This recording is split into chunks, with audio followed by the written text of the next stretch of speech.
Welcome back. It's time for the client panel. For years, future-thinking leaders have been steadily advancing toward a workforce liberated from rigid structures organized around agile talent models that can scale to serve changing business needs. Today, I'm joined by 5 executive leaders for a dynamic conversation on building a top-down, flexible workforce strategy that will give your organization a competitive edge. First of all, welcome to everybody on the panel. Hello. Hi, Tim. Hi, Tim. Hey there. Glad you are all here. I'm going to start out by introducing our panel. First, we have Amy Grant. Amy is the head of brand and consumer at Digicel. Next, we have Elle Lages. She's the senior vice president of people and culture at Flexera. Next, we have Kevin Scott. He's the head of technology, PGA of America. Next, we have Kelly Negro, Chief Marketing Officer at Mitratech. And then finally, Ryan Vestby. He's the CEO of CompuVision. Glad to have all of you. Well, let's get this conversation going. This will be a question for all of you.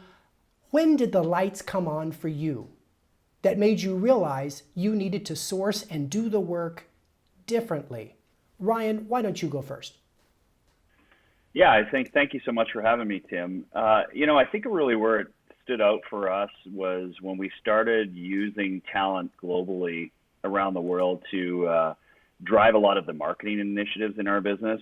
And as we started to see the output and the quality and the price point be far more competitive than what it would be internally versus externally, that's truly kind of when the light bulb came on. And our director of marketing and I worked really closely together to start building these teams and really overseeing a lot of these jobs that were leveraged in the global talent market. And it really, that was it for us to move forward to say we can use this as a competitive advantage in our organization. Got it. An unfair advantage, as some people like to say. Yeah. I like that. Elle, over to you. When did the light bulb come on? Yeah, so thanks, Tim. I think last year in 2019, we were hiring pretty significantly, and the time it was taking us to get to hiring full-time, on average, we're actually down to 67 days, but it was at 72 days. And the notion that we still had a lot of work that needed to be completed, even while we were waiting to bring these people on board. And so for us, Upwork in the immediate term helped us fill a gap and ensure that we were maintaining productivity. And then it became even more of continuing to leverage Upwork so that we were actually increasing the velocity of productivity. Got it. Okay. I like that, velocity. I've been doing a lot of research lately that correlates project velocity, marketing velocity, and sales velocity, not only with revenue, but net profit. So I do think that business at the speed of thought is certainly something that we can really think a lot about in talent innovation. So I love the use of that word. Amy, how about you? When did the light bulb go off? I think just overall as a company, we understand that we are going through this digital transformation. And as our CEO and our senior leadership encouraged us to look at things differently, look at examples of how disruption was happening in order to make things more efficient, to make things better. And I had to look inward at our traditional agency models and really examine, was there a way to do that better? So I think just the overall backdrop of digital transformation really made us understand and look at Upwork seriously as an opportunity to be a part of that transformation. Absolutely. And there's a great book on this called Technology Fallacy, MIT Press. And they studied that idea that the companies that actually got to digital maturity became very fluid in how they solved little skill gaps, right? So that's where they kept up to speed on making it all work. So that's a great point here. Kelly, over to you. When did the light bulb come on? Yeah, so the light bulb came on for me a number of years ago. And it first was, I was working in a startup. And as you know, with startups, you're very strapped and you might need help for a day, but you might not have budget for more than that. So we started working with Upworks. That was when I was with ThinkSmart. After being acquired Sure. by Mitratech, we have a very diverse marketing organization, but we're constantly wanting to test, to optimize, to try new things. And in order to do that, you can't always look inward. You need to be able to look out and find people that are experts in those areas. Upworks has offered us that opportunity. And I would say one other thing, and that is that previously I had worked, I've always had a large contingent workforce. And the biggest shift there to Upworks for Mitratech was being able to onboard a new employee or a new contractor in a period of 72 hours versus 10 days and 72 emails. That makes a huge difference. I mean, that gets rid of, I think, one of the biggest latencies in our work, right up there with getting people to answer our emails, right? So good stuff. Kevin, lastly, Lightbulb Moment. What's that for you? My epiphany was a little bit more of a story about talent, actually. We worked with the platform for a long, long time, and this actually happened to me when I was at ESPN. We were trying to find somebody who had a combination of skills. We're sort of wondering in our team, how could we attack this new project that required a combination of skills that sort of nobody in their right mind should actually have. And when we went through looking at the Upwork platform at the time, we found one person. And like that one person was the purple squirrel that we were chasing down, and we talked to him, and he was able to bring this to us. It was absolutely mind-boggling, and he crushed it. It was just fantastic. And so from that moment on, you hear a lot about how statistically the best people in the world don't work for your organization, and like that never rang true, or never hit me home until we met that guy. And ever since then, it's been founding all kinds of great folks on the platform. I'm going to plus with you on that one. You'll never find the best talent in the world in your zip code either.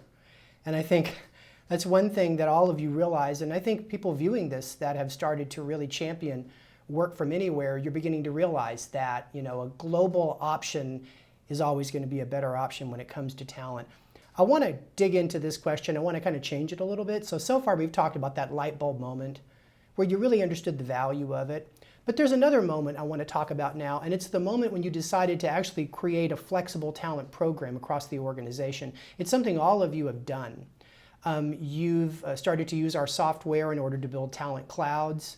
You've really sponsored the rollout of OnDemand Talent via Upwork across your organization.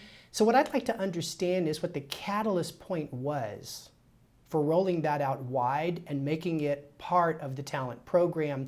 Elle, I'm going to start with you. So I knew you were going to start with me. I'm still thinking purple squirrel. I know. I love that. I think for us, one, in terms of, so Upwork and how we think about hiring has actually become part of our water supply. At Tim, as you know firsthand, we've actually built it into our processes internally. When we go to hire talent, there's a crossroads where you can choose, do you need a full-time headcount or should you use Upwork? I think, the tipping point for us, one, we had incredible sponsorship. We have a board member who is actually passionate about leveraging Upwork, uses Upwork for the majority of his roles.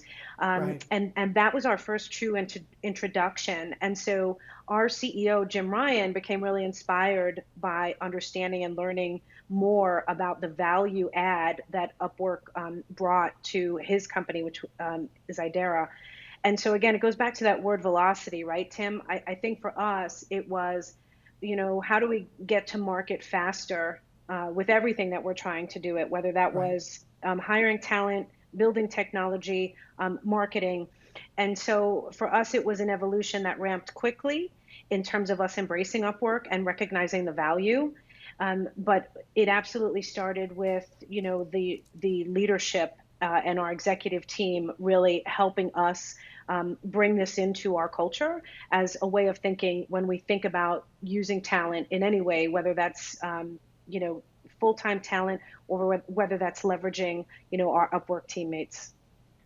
I see on-demand talent not as a replacement or a competition, for full-time talent. I actually see it as a very important enabler for full-time talent. There's a great article on this, the Center for Research on Self-Employment in the United Kingdom actually studied this whole idea that when organizations get very fluid, say they're de-risking a project, and they move in on-demand talent till the project looks viable, it's of course managed by FTEs, then they can move them out once there's a green light, moving back in the FTEs, but now the team members know they have a long runway on that project. And they talked a lot about how it's one of the biggest boosts to a team member's career success, being able to capture all of those skill sets instead of going through the anguish of midnight reskilling. So you make a good point there. Kevin, you and I have talked about your partnership with the human resources leaders and their thought processes here. So obviously it's a program for you around talent. Describe a little bit about what the catalyst for that was and how it's working out. Actually, so you're going to the punchline, and I'll end with that in a second, but the journey really started not trying to achieve scale, but trying to get started. And this is for me several years ago with a different company, but what we did is we ended up taking a team where we didn't have executive support and buy-in yet. It was new. We were trying to figure out how to scale it across a team of people. And what we ended up doing there is saying, look, you're an individual engineer. You've got a lot of capability. You're young with your career in front of you, and you need to decide what you're going to do with all of that. But for right now, let me buy you a buddy. And I want you to go to this platform and find somebody that you think would be good to pair up with. And it was economical. I'll fit the bill. I'll take the bill. You go, and I'm going to expect superhuman amounts of work from you. And it's up to you as a young, capable engineer, eager to grow, to figure out how to get that all done.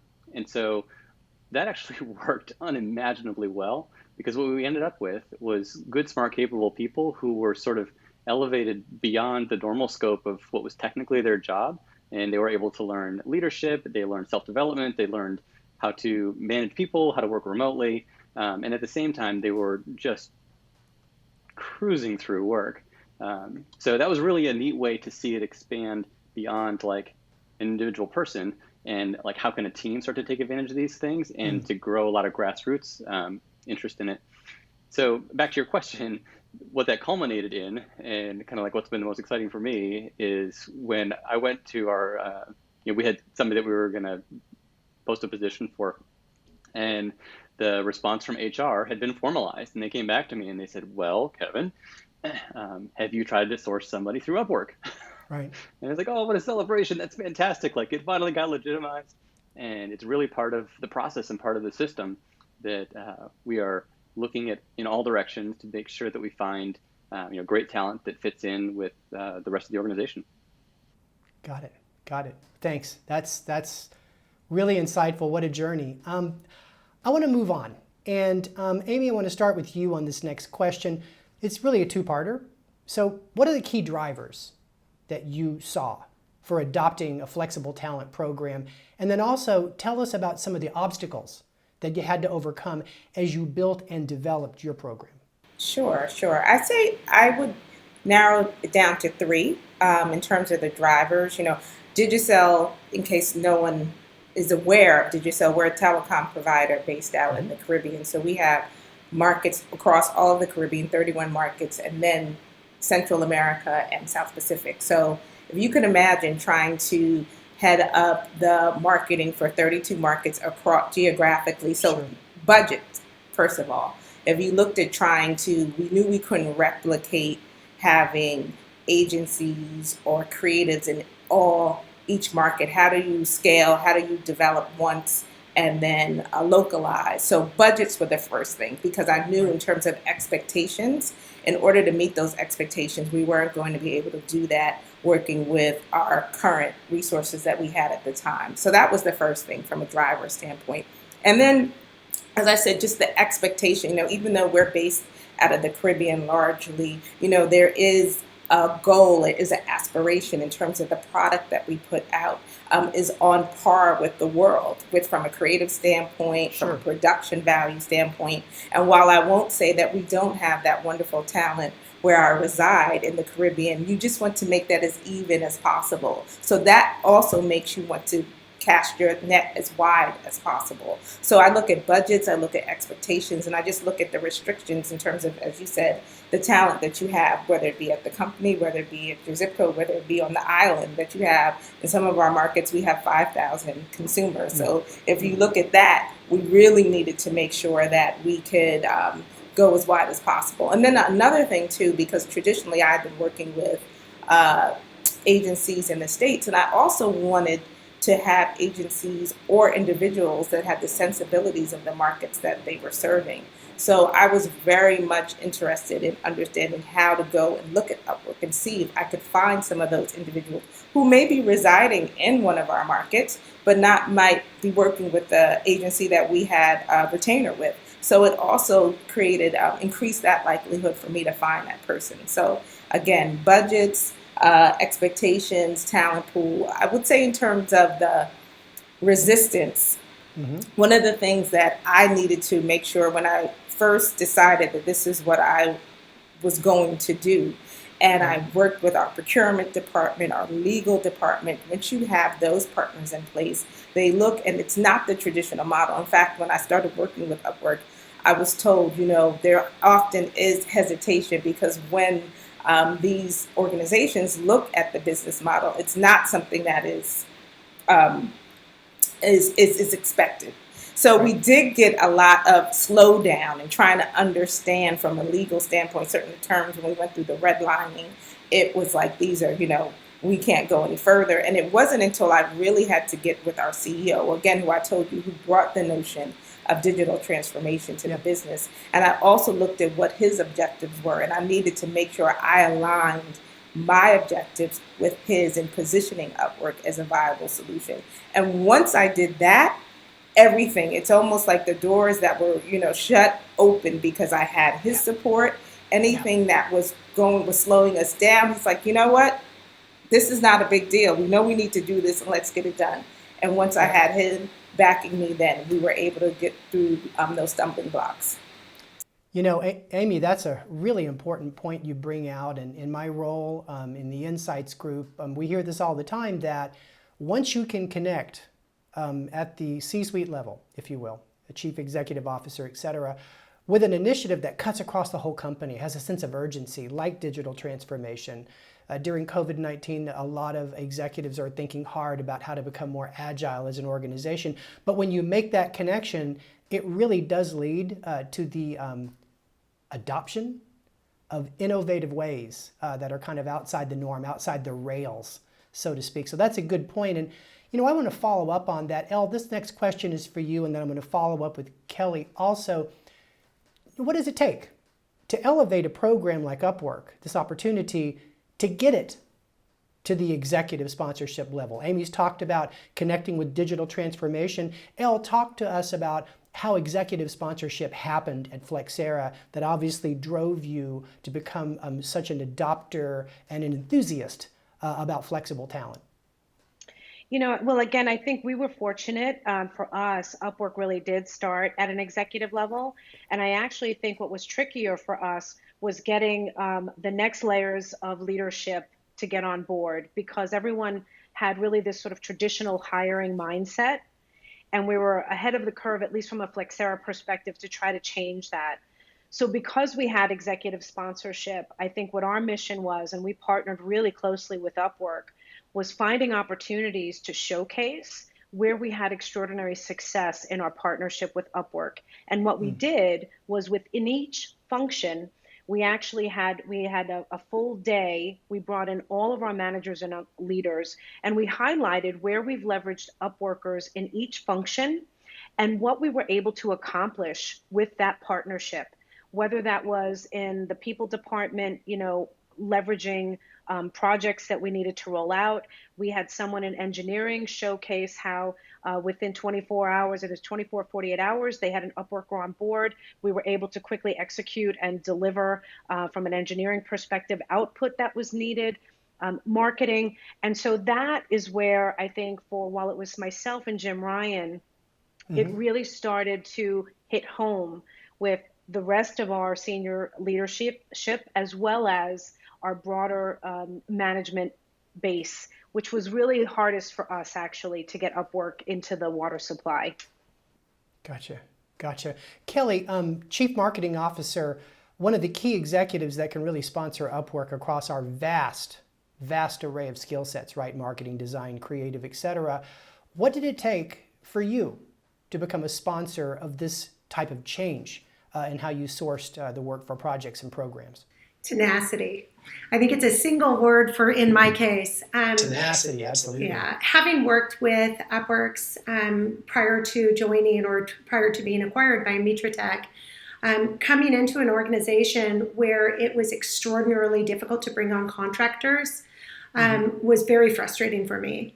And I was very quick to put together, kind of an analysis of what it took to actually onboard a person. How many emails, how much time, from my perspective, to talking with legal, talking with HR, et cetera, et cetera, et cetera. And it was very easy to build a use case. It still took me quite a long time to actually get the executive team excited about it. Because they saw it mostly as something that was going to be used by marketing. But once I was able to actually get the engineering and product teams as excited about it, and we came at it together, we were able to really get it, bring Upworks in much more quickly at that point. So really tenacious, you have to be tenacious about this. You have to not back down, build use cases, build in your time. Your time's worth money. And put together an analysis that's so compelling that you can't turn it down. Absolutely. A deal you can't refuse. Clayton Christensen, who wrote The Innovator's Dilemma, talked about that persistently persistent leader who drives radical change to keep the organization one step ahead of the rest of the world. And that's exactly what you're talking about here. Just a quick throw to you, Ryan, as CEO, I don't think this started with you, right? What did it take for you to say, I love this, I got this, this is a CompuVision thing? What did it take? Actually, it did start with me. Oh, okay. So what did it take for it to start with you? Yeah, well, so for me, I'm always trying to figure out a different way to do things, faster, cheaper, quicker, better. Yeah. One of our core values in our business is be curious. Yeah. So you can imagine be curious is really focused on anything like the way we do it is not good enough. There's always probably a better, different way to do it. So I kind of approach it from this. There was executive buy-in. I was it. I was like, we've got to do this. This makes sense. This is the future. So I spent the majority of my time trying to craft a narrative to get everybody on our team to align with this goal. So that was a bit trickier, you can imagine, from a kind of a top-down perspective. And really where it came down to was creating, what I realized was people resist new things. They just resist it with fear when they don't really understand it. And so I would say one of the most important things we did in our organization was I created this place of safety. This was not about replacing jobs. This was not about changing the way we deliver things. What I went back to them with was saying, there's got to be things in your job description today that you don't like doing. There's got to be things that you just want to really focus on the top 10% of what you're good at, what you're passionate about, and what we focused on. What if I could leverage a platform to take care of the 80 or 90% of the stuff? So now your capacity and your output, and we just invert that where you're spending 90% of your time doing what you love to do, the reason why you're in this role. What if we could do that? And so that changed everything in regards to creating this level of safety. So I find it, instead of resisting it with fear, they embraced it with excitement. But that still wasn't good enough. Like, we needed to show results. And so we have a saying in our business, reputation is built on results. So if we don't have those results, we never would have successfully rolled this out. And I would say our marketing team was the reputation built on results. And then everything else started to kind of move forward from there. But really, it came down to just creating this safe workspace, knowing that we're growing. We're a rapidly growing business, kind of 30-40% every year. So the only way we can do that is not just keep hiring more people of the same kind of mindset. We need to be able to leverage tools like Upwork to be able to drive drive some efficiency. To the point of our earlier conversation with Mike Shui from Google, it really is about expanding that periphery of on-demand talent so that the core can focus on things that are truly core. So I think that's a great vision from your standpoint, and it's a great way to think about how we motivate people to adopt new models like this. And a follow-up with you, Ryan, where was your organization pre-COVID, and what does the future state look like as you bring back resource capacity? Yeah, so what's interesting, pre-COVID, we were moving quite heavily into this kind of flexible economy. All of our departments right across from accounting, marketing, operations, they all had some level of Talent Cloud set up, and they were using this. And we were starting to really get traction, I'll say, pre-COVID, where a lot of organizations were realizing, oh, we don't have that talent here, no problem, we can access the global talent pool through Upwork and make this happen. And so we were gaining a lot of traction through all of the organizations. When COVID hit, it was more so of is just around cash flow and what does this look like, and do we need to just kind of change our model a little bit? And I will just say one of the advantages of being in this kind of global talent pool while COVID hit was we could turn it off as quickly as possible, the same way as we could turn it on. And so if we needed to kind of shift and move things around, we could do that. And that is a little bit more difficult if you don't have that as one of the tools in the belt. And if it's just all using, hired CompuVision employees, it's a lot more difficult to be able to shift that. So, moving forward, like as we kind of turned it down to be able to see where we're at, and, now we can still see the sun coming through, even though we're still in COVID 5 months later, we know that we're starting to ramp up a little bit more. Customers are spending money, our pipeline's full. There's a lot of great initiatives. So I see us opening that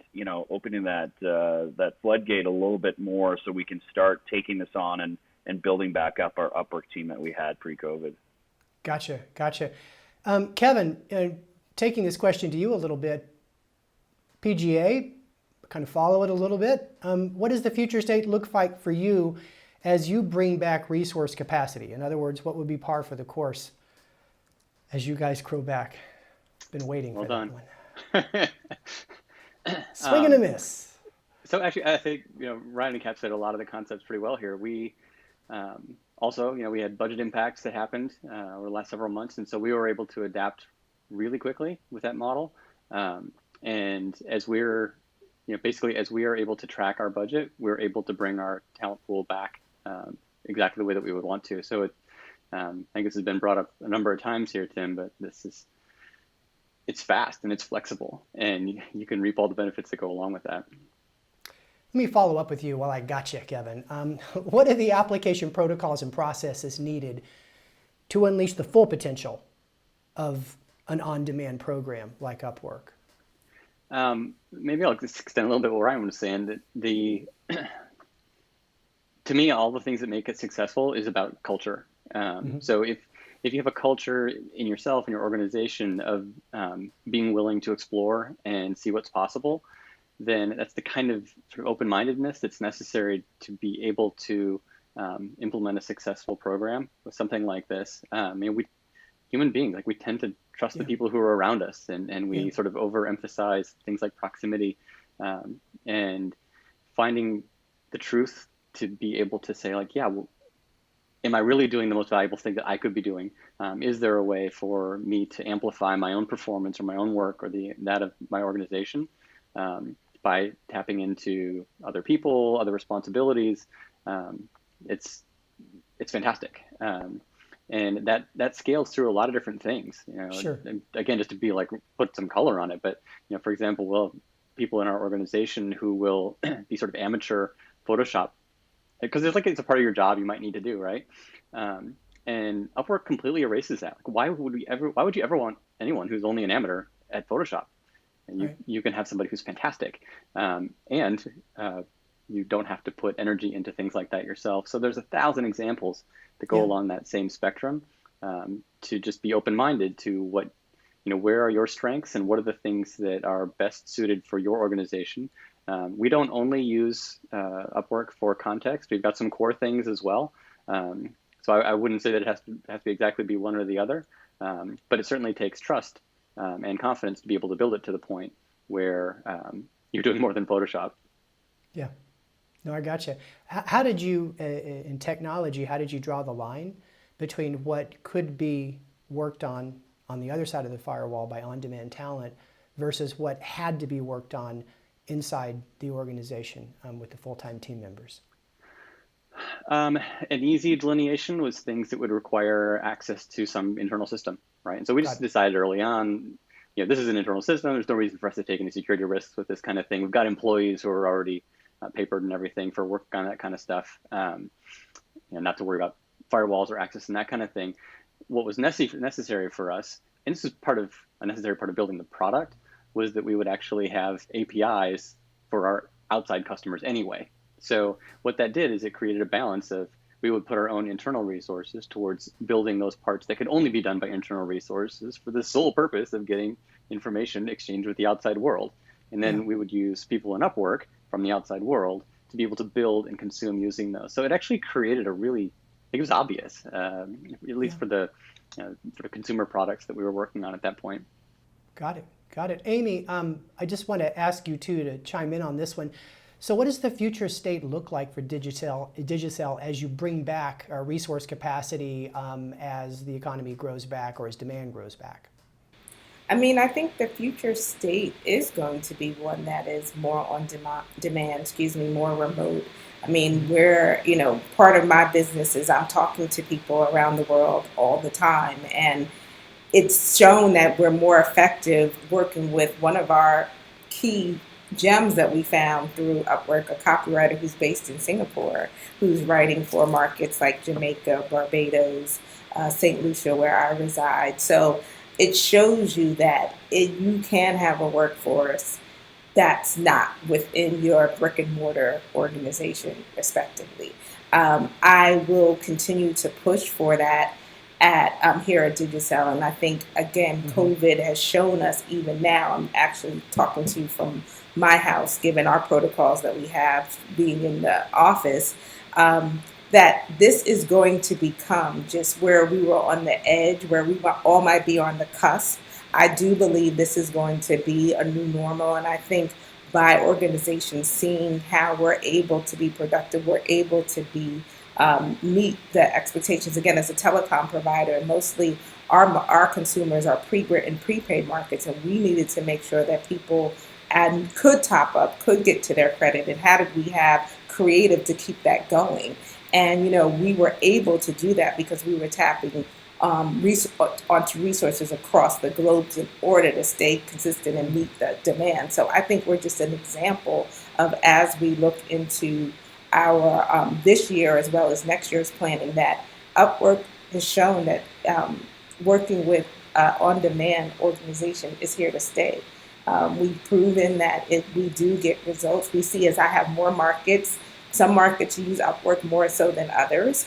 And I try to show that example of how that market, what they're getting done for another market who might be still slow to pull that trigger.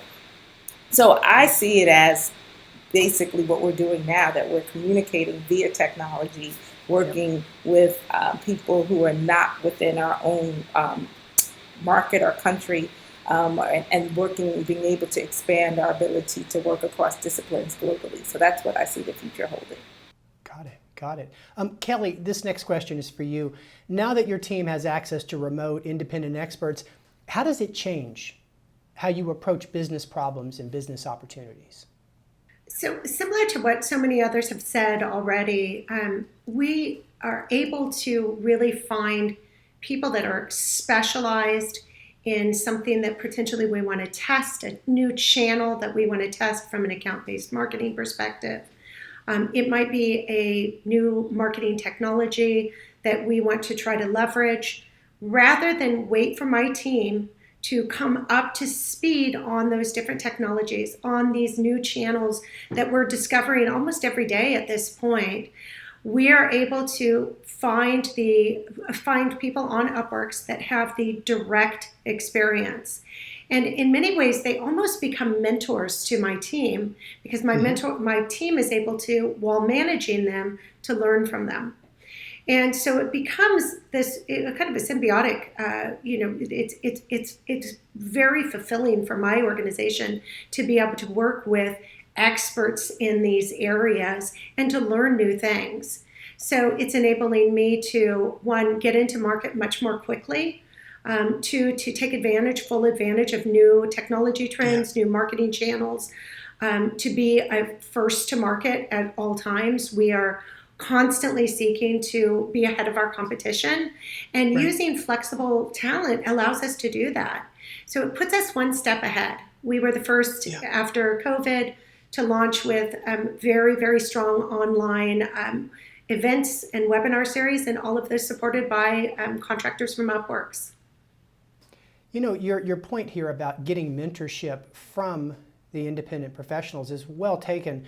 I mentioned before there's this great piece of research, the Center for Research Self-Employment, United Kingdom, and the authors of the study said that the project freelancing economy was creating more value than all the creative industries in the UK, where they were studying it, and they said it's because of knowledge sharing. That when it's not a gig but a long-term project, these independent professionals feel incumbent to bring knowledge to the table and go a little bit beyond the specification of the work and really start adding value like some of the best colleagues you've ever worked with. And I think that, you know, Mitratech, you speak to that point. You definitely take a long-term view to these relationships that you have with independent talent. Okay. Ryan, I want to go to you on this one. You know, how has having Upwork as your unfair advantage, your secret weapon, how's it changing the way that you approach opportunities and markets or just business problems across CompuVision? Yeah, I'd just say one of the things, we have an innovation team that is always looking for new products and new products to sell to our clients and expand our marketplace. And the trick before in a traditional world is you would have to hire people, build out that talent before you could actually, you know, you couldn't shoot a bullet before a cannon. And what's interesting about this now is, you know, we can shoot many different bullets to see, hey, you know, this product is going to work. I can grab the talent from obviously the globe and bring them in and try that bullet before a cannon. And so that's been really, really valuable. And I will say there's been bullets that have been shot that didn't turn into anything. Right. And then there's ones that were like, oh, we have something here. We need to build out a talent cloud around this. We need to add more people. Maybe it's a hybrid model of our people and, you know, the flexible talent world and really start building a product around that. And before Upwork, before leveraging the global talent market, we couldn't do that. You would have to do a lot more analysis in our business to go, do we want to invest in this? Are we going to hire full-time people? And is it going to work? So the flexibility to be able to try things without having to really go deep into it has been really, really valuable in this model. Yeah, you've hit on a great point there, and that is you've got these innovation projects, Ryan, and by using on-demand talent, you de-risk them. And, you know, I read over and over again, you know, if you can de-risk those innovation projects, whether it's a new product launch or a new process redesign, you as a leader, you just take more swings at the plate, right? And I think that's where we get the velocity of innovation is by taking that risk out of the equation. So great point you make. We're about to do a lightning round here. I've been looking forward to this. Lightning round, all of you, I'm going to call on you one at a time. No one knows who I'm going to call on first. But here's the lightning round. What is one piece of advice that you would offer other leaders that are looking to build their own flexible talent program? Elle, I'm going to start with you. One piece of advice, I would say just go for it. Choose a project or initiative and give it a try. I think, you know, the last comment was spot on. There's not a whole lot of risk. In the worst case scenario, you can always move on. But I would say absolutely think of something or project initiative that you need to execute on and give it a try and don't hesitate. Okay, so it's just go for it. There you go. All right. The next person I want to go to on the lightning round is Kevin. What is your one piece of advice to build a program like yours? I think it's most important to work really hard at it and be committed to it. I think I've seen a number of people try to take shortcuts in terms of assuming that, oh, all I have to do is this thing and click a button and type a thing, and then all of a sudden, like, magic is going to happen and success. And it's just ridiculous, right? You have to actually commit to putting in the time and the effort to make sure that the processes that surround all of this inside of the company, as well as the processes that you use with individual projects and workers, that all has to make sense, and it all has to be on par with the kinds of things that you would do to build. It's easy to see people virtually as like login and usernames, but we have to remember that this is a human relationship that requires care and feeding and a lot of attention. So you got to work at it. Have you developed rapport, relationships, even friendships with some of the independent professionals you've engaged over time? Oh yeah, we worked with some folks who were in Donetsk in Ukraine back when it was an exciting place at the time. And it really solidified how it's unfair to see people through the window of Zoom and things like this, that they were just normal people living literally in a war zone. And we would talk to them. It's like, man, this is on the CNN every day. What's it like there? And they say, like, I'm just trying to get by. I'm an engineer. I just want to do engineering work. Like, I'm looking for sanity. And so, like, in that way, they were actually able to escape their geography. And as you can imagine, like, certainly that becomes very personal when you're engaging in things like that and working with people who are in that situation on a daily basis. It's a great point. And it really resonates with us at Upwork. Our mission is to create economic opportunities, but I tell you, it also warms our heart to hear, like, we're really helping people think and connect and create relationships at a global level with incredible levels of empathy like you just disclosed. So that's just awesome. Amy, I want to bring this lightning round over to you. What's one piece of advice you would give leaders looking to build a program like yours? I would say don't take the initial pushback. Don't stop there. If I think about it, and be careful who you talk to and how you bring up this opportunity. I remember when I first became aware of Upwork, and I went to the creative director at my organization at the time. And of course, in bringing this to him initially, he's going to get to a point where, feel threatened and feel a bit apprehensive. So his lens and what he put on it were something that I said, you know what, that might be the case, but I'm looking at it from his vantage point, right? And his vantage point was to protect and very scared and very nervous. And I actually let it go for a couple of months after that, because I said, he's my creative director. I'm going to him. What do you think about this? And I really took the advice that he had given me. And it wasn't until I still was faced with the same dilemmas, even more so, and I needed to find solutions. And I had to say, you know what, I'm going to still take a second look at Upwork and have a further conversation. And so that's when it all happened. But that was probably about 6 months later. So I would say that my advice is to make sure, as you are taking this on and considering this, you have to be cognizant of people in your organization and what will be some of their initial apprehensions.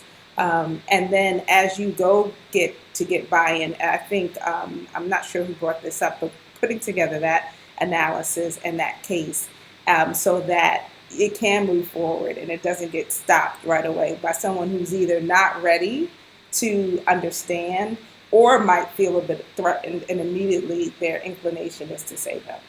So that's my advice. That's a great piece of advice, and it really, ties back to Kevin's empathy point. I mean, that's what you did. You showed some attempt to see things from someone else's perspective. It caused you to think a little bit differently about timing. I think that is an incredible piece of advice for anyone championing change, is to have empathy. So Amy, I appreciate that contribution. Over to you, Kelly. What's a piece of advice you give leaders looking to build a program like you have at Mitra Tech?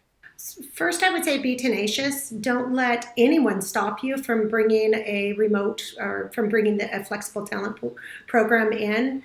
But I would also say find ways to measure.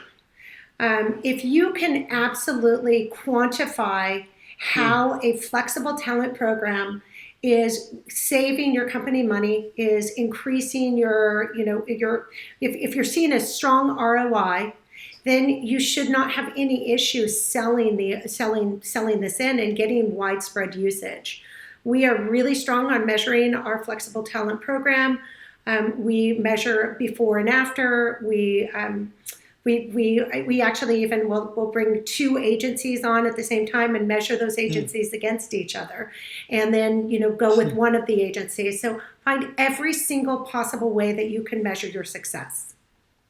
That's a great piece of advice. That which is measured is multiplied. Or that's an old saying from manufacturing, but I believe that. Finally, to you, Ryan, I ask you this question because at CompuVision, you've made this such a part of your project and program DNA. I mean, you told me once that when you start something, you ask those questions, well, can we automate it? Can we Upwork it? And then at that point, you look at traditional talent. So you've got a very robust program there. What's the piece of advice you'd give leaders about building their own? Simply put, don't give up. If you don't get the desired results that you want on the first initiative, I think it's too easy to give up, and then it becomes a self-fulfilling prophecy saying, look, it didn't work, it's not good, we don't have good talent. We follow this guideline by Peter Diamandis called the 6 Ds of exponential. Sure. And where I believe the flexible talent workforce is right now is it's in the deceptive stage, where it's on its way to disrupt the way we work, but it's not quite there yet.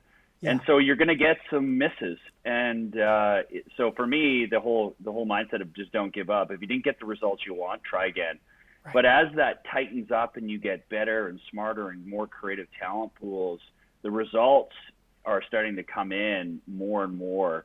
And so you just can't use a one-off project or a couple projects to measure the success of this or not. You need to keep going and not give up on this initiative, because it will drive huge benefits to your organization.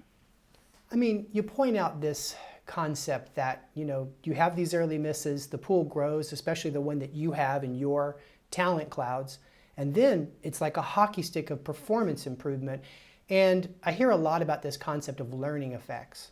So organizations that really get behind innovations and they learn how it works and they go through all that pain and heartache to make it work for them within their culture, they develop this incredible lead over others that try to follow them in their own industry, because if you learn a lot early, you not only stay ahead, you kind of shape the way the market grows over time, as much as CompuVision's given us great feedback about how we do things with our enterprise products. So that's just a great point. I want to thank everyone on this panel. This has been a really invigorating conversation. I know I've taken away a lot from it. So Amy, Elle, Kevin, Kelly, and Ryan, thank you very much. And for everybody watching, stay tuned. Thank you. Thank you, Jim. Thank you. Yeah, thank you.